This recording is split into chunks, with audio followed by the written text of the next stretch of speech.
Hi guys, and welcome back to the shop. Today we're making knives for not one but two customers who actually want very similar knives. They both want gyutos. The first one I've already cut and shaped and ground offline, off camera. So the second one, the second order, is actually a his and hers pair. So I will actually show you the grinding process on this knife, and let's get into the project. Meet back at the 2x72.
Interesting development, everybody. So while I was working with these knives, come to find out, these are supposed to be hot rolled D2 steel. In my working with them, I have found that they are not quite flat as I'm grinding them down to 120 grit before heat treatment. I want to get all the 36 grit scratches out as possible before I put this into heat treatment. And so in trying to flatten these out, I need to do a little more work on getting them flat to make sure that the handle scales will fit up perfectly. So, and these knives were, for all intents and purposes, sitting like that within the bar. Well, actually more like that in the bar. So alright, a little more work to do. I'll be doing that off camera because grinding it flat is in my mind, not the most interesting part of the process. So, alright, back in a few.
So we're gonna call this one this customer Mr. L. His first knife has a little bit of a problem. Let's see if you can see that. Yeah, there we go. It's got a little bit of a bend in the handle right about here, down at the bottom. So I need to fix that before I can move forward. Let's do that.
Alright, so the way this works, as you can kind of see, it's dead nuts flat, which is exactly what I needed to do. So hopefully this will show up on camera in that little circle area where you see those little dimples. What the carbide peen does is it spreads the metal and stretches it out, which takes it from here and bends it back so that it becomes flat again. Thankfully, this is on the handle, so I don't have to worry about grinding this out. It's just going to be hidden by the handle material. So if it were up here on the blade, I would hope that it would be more on the cutting surface where I have yet to grind away, but thankfully it's in the handle. I've had it up here once before, and it didn't look good when I was finished. I had to remake the whole knife. I didn't like it. I couldn't grind out the dimples well enough. So, but all right, let's carry on.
Alright guys, so a little progress update here. So Mr. L's knife. I have the cutting edge down to between 20 and 25 thousandths of an edge. The outside polish is up to 120 grit. There's still some pretty thick scratches there. Don't know if you can see it, maybe, that I need to grind out. So it's looking pretty good. It's getting there.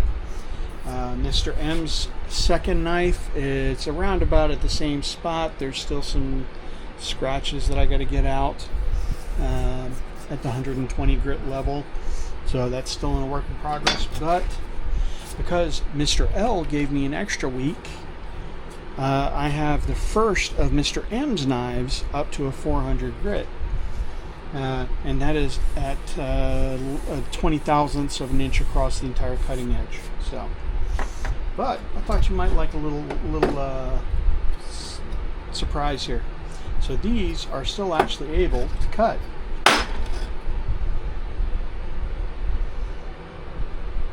Can you see that? Yeah, there we go. Right there. Nice little bevel cut. And nothing but a little discoloration from the wood on the knife. Cool stuff, huh? Another one right there. And still no damage to the edge. And she's not even got a cutting edge on it yet.